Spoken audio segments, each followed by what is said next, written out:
নমস্কার বন্ধুরা, এবছরে নীলষষ্ঠী পড়েছে 12ই এপ্রিল 2024 শুক্রবার এবং নীলষষ্ঠীতে তোমরা কিভাবে পালন করবে তার জন্যই আমি একটা ভিডিও তৈরি করেছি। তো দেখে নাও কি কি উপকরণ লাগবে।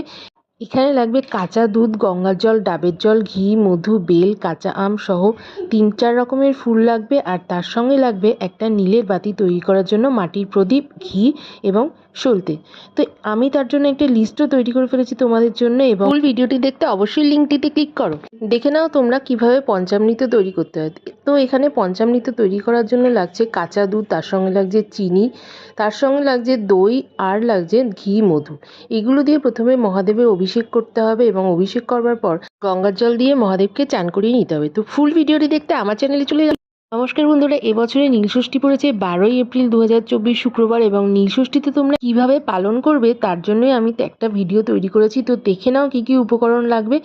এখানে লাগবে কাঁচা দুধ, গঙ্গার জল, ডাবের